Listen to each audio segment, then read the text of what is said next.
Hello, thank you for joining us today for this webinar on how to analyze a franchise opportunity like an investor. Who are we?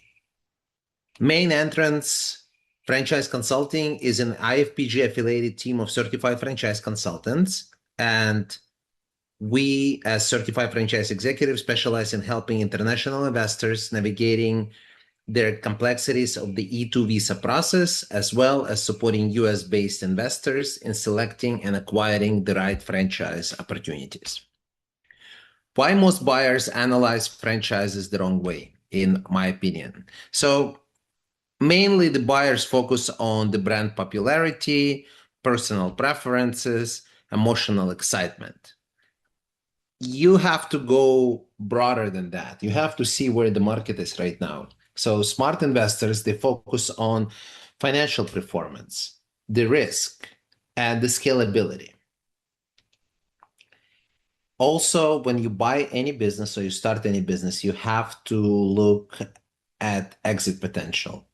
Have other franchisees been able to sell these franchises? Have they made good multiple on their investment? So you all have to take it into the consideration before you decide which franchise to purchase.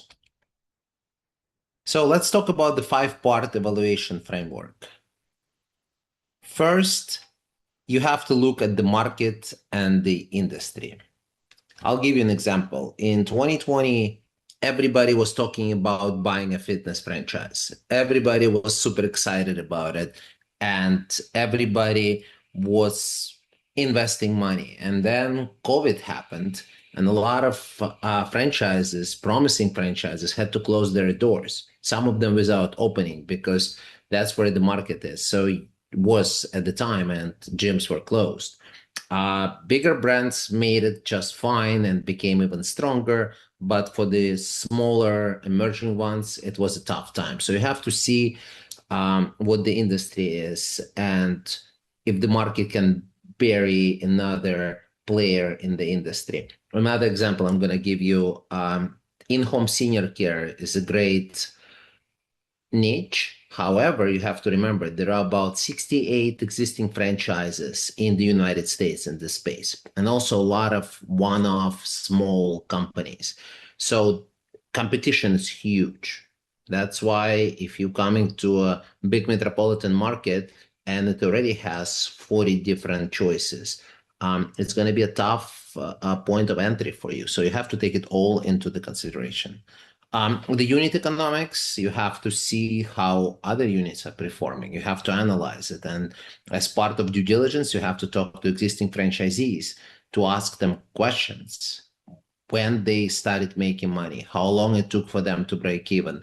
Sometimes franchisors cannot give you this information, but you are allowed and you are encouraged to ask the existing franchisees.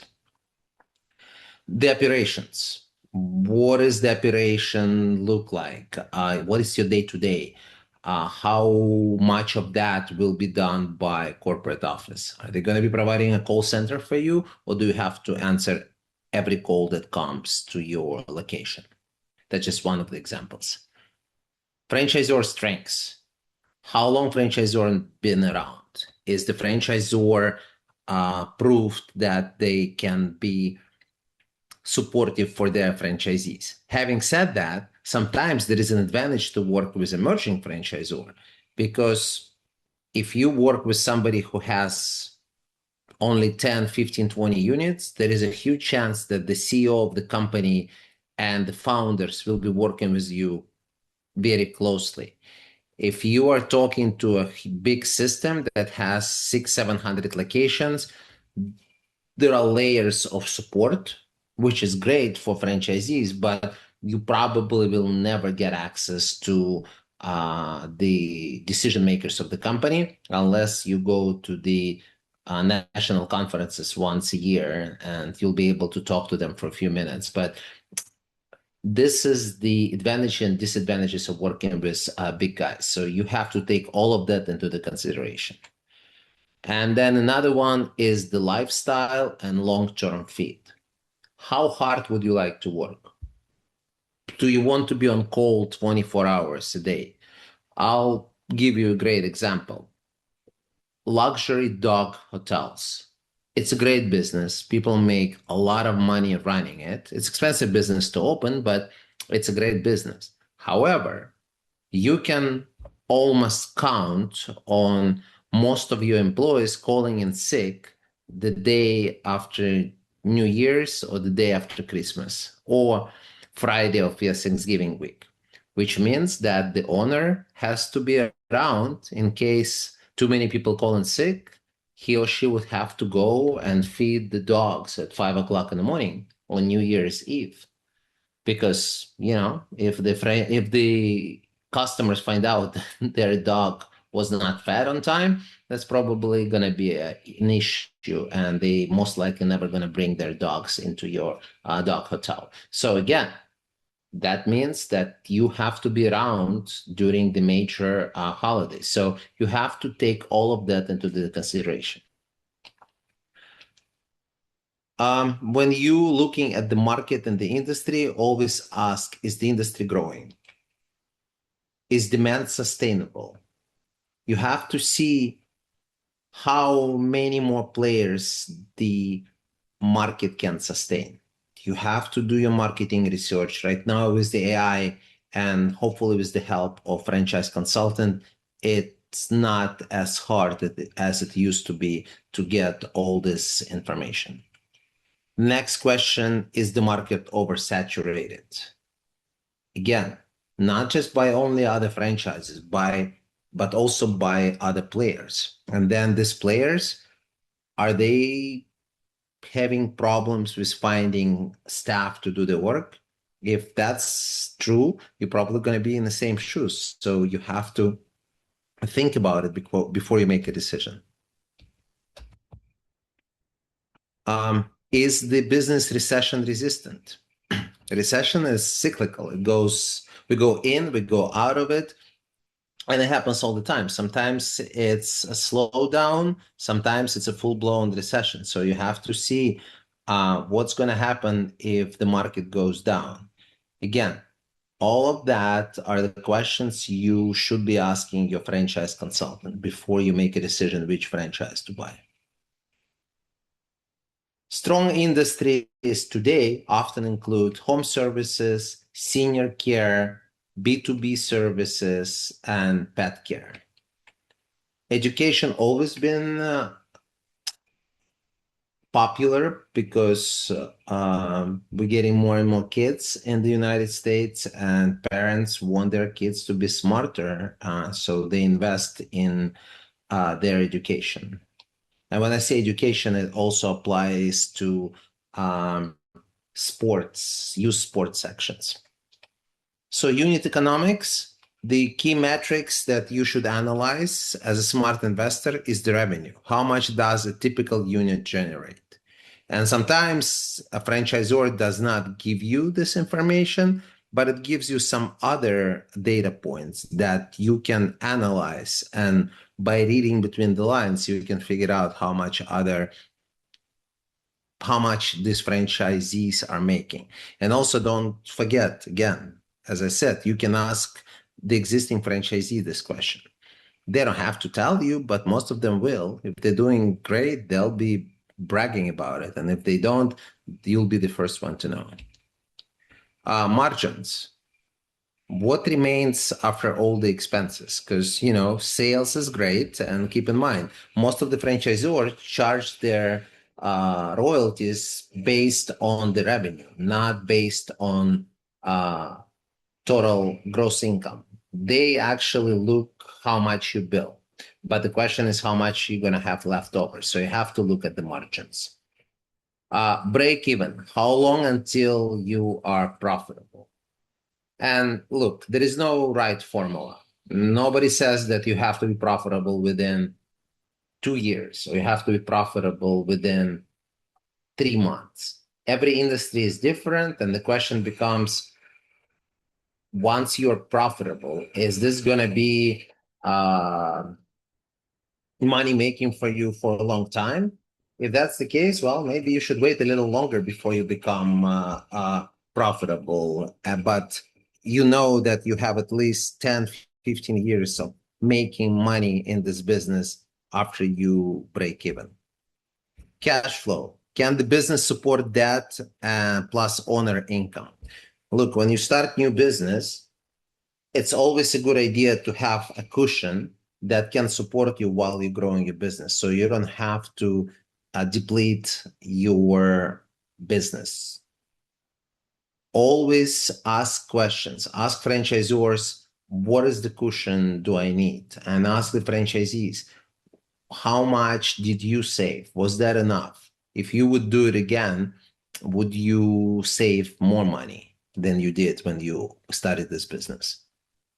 So operations, the important questions, how staff heavy is the business?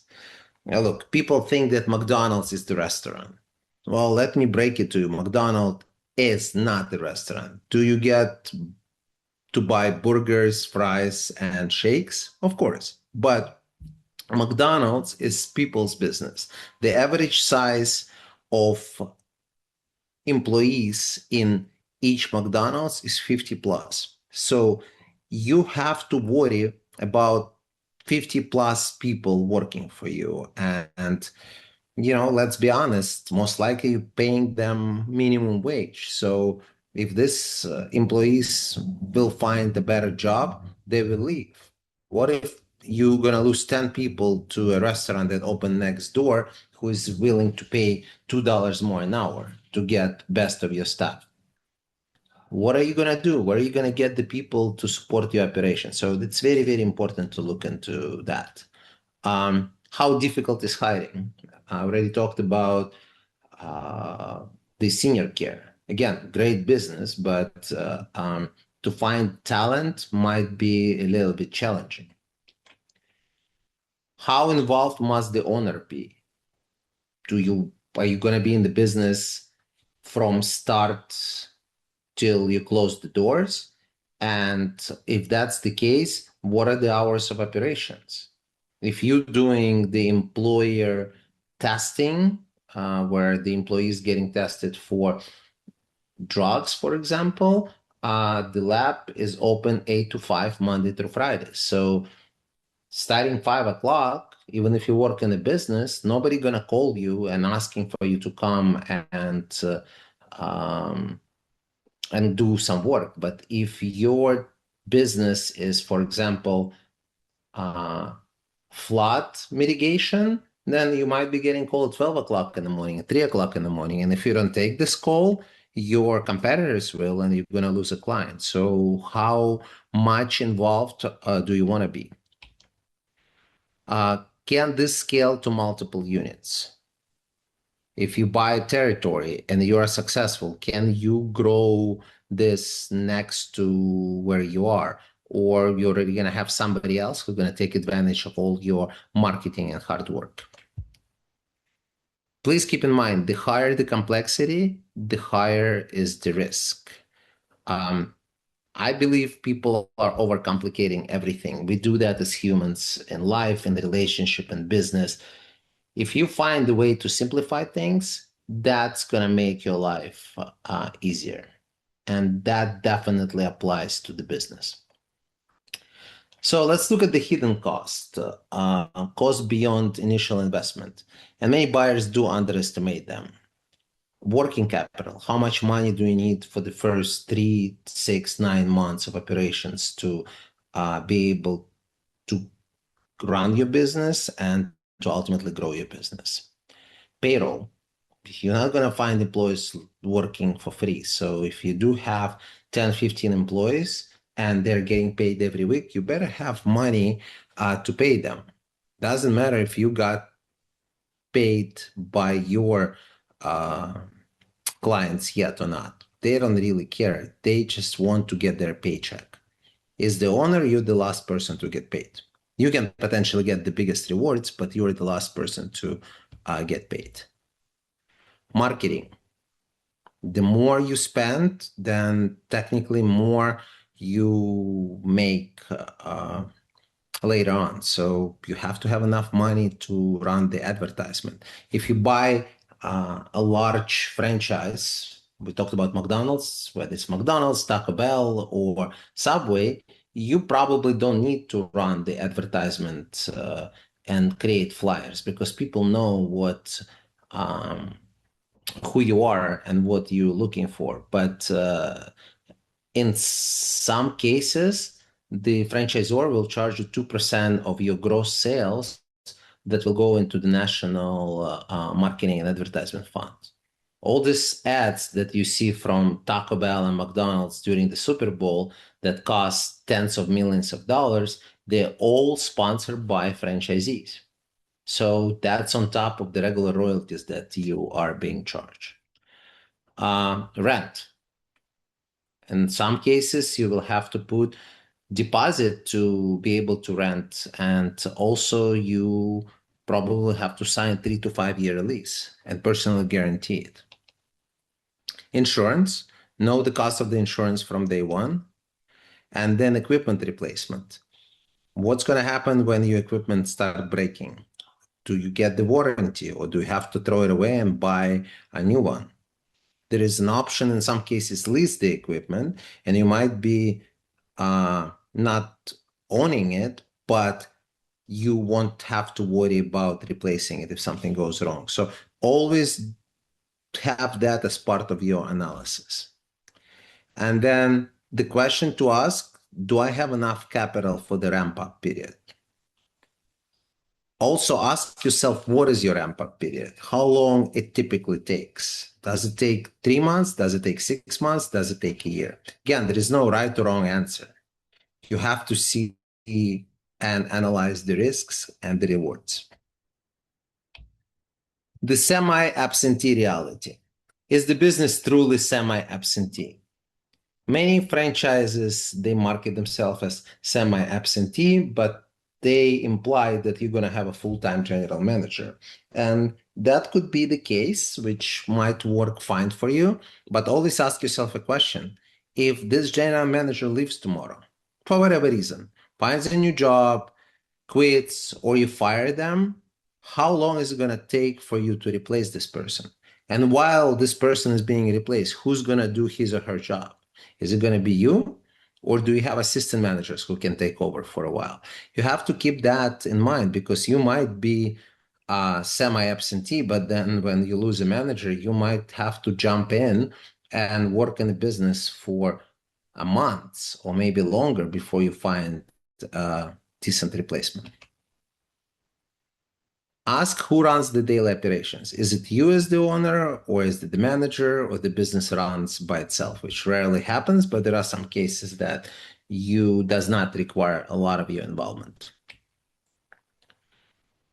Is the manager required, as we talked about? How dependent is the business on owner's sales? Are you the one who have to go and do the business development and sign the agreements with potential clients, or is it something that can be done by your salespeople? Keep in mind, the semi-absentee does not equal passive income.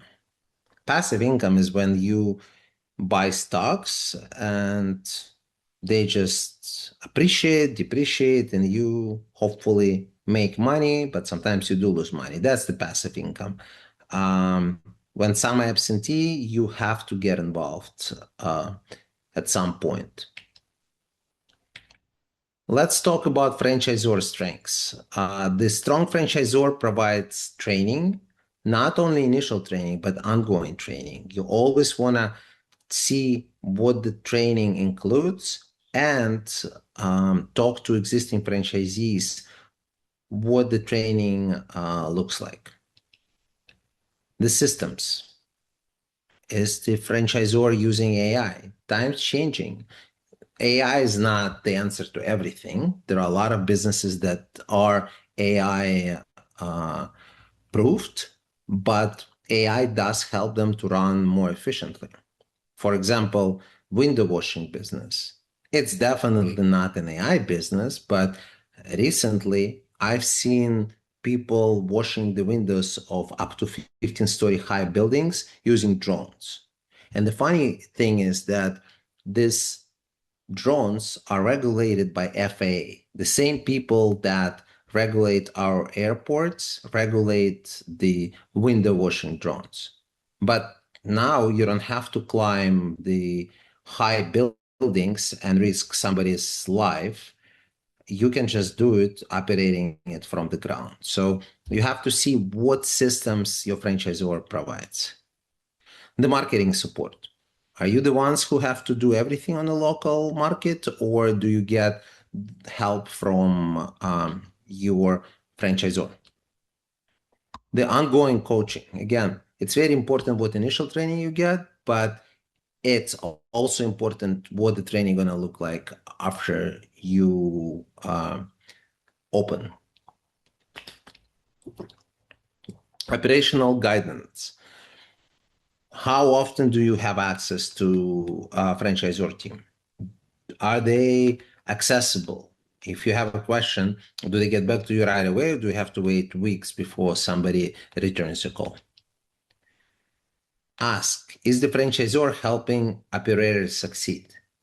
They will all tell you they're helping you. Of course they will, but you have to do your homework and find out who really does that. Lifestyle fit. The best franchise on paper may still be wrong for you. Consider your management style. Do you like working with people? If you are not good running large teams, nothing is wrong with that. But again, maybe the business that has 15, 20, 30, 40 employees is not for you. Maybe you should consider a business that has 1 to 2 employees, or in the beginning, it's going to be you and maybe one assistant. The sales ability. If you don't know how to sell, if you hate selling, then somebody has to replace you. Either have to hire for this position or make sure that a franchisor provides you enough leads that you are profitable and growing. And then again, the lifestyle goals. Do you want to work long hours, or do you just want to play golf every day and work no more than 3 to 5 hours every day, Monday through Friday? Again, there is nothing wrong with any of that. You just have to know that before you make a decision. Desired involvement. You will have to figure out how much time and resources you're willing to give to this business. If you already have 4 businesses, to even have it in you to dedicate another 3-5 hours a day, or maybe even more. And the growth ambitions. Do you just want to have 1 location, or do you eventually want to have 5 locations and grow it and sell it in 5 years? Always have an investor mindset. Think like an investor. Ask yourself, does this business make financial sense? Play with the numbers. Again, today with ChatGPT and Claude, the life is easier. You can just upload these financials that you get from a franchisor into AI and ask the question, does this business make sense for me? When do you think I'm going to break even? And you get all the answers, something that wasn't available even a couple of years ago. Another question that you should ask yourself, can it scale? Is risk manageable? Does it fit my goals? If your goal to travel 75% of the time, then maybe a printing shop without a manager is not a business for you. However, if you open a printing shop and you have a person you trust who is running it for you, and you just have to be available on the phone to guide them, then yeah, you can travel all you want because you fix the issue before it becomes a problem. Buy a business, not just a brand. Only because there is a name recognition for the brand doesn't mean that people are going to start going and buying from you. I mean, you can see recently a lot of very famous restaurants that we grew up on are closing because just people stop going to this restaurant. So book complimentary consultation with our team. We'll be able to help you and explain to you what your options are. Keep in mind, our services are completely free. We are available, and again, as I said, we only get paid by franchisor when and if you buy a franchise, and we actually share part of these commissions with you. And we also pay for 9 months of your sales training. So you will get the personalized assessment to match you with the perfect franchise opportunities. As I mentioned, you will get a free sales training. Our service is 100% free. So you are getting a partner invested in your success because our compensation is tied to your success. We fully committed to helping you find and thrive in the perfect franchise. That concludes my presentation, and let's see if we have any questions.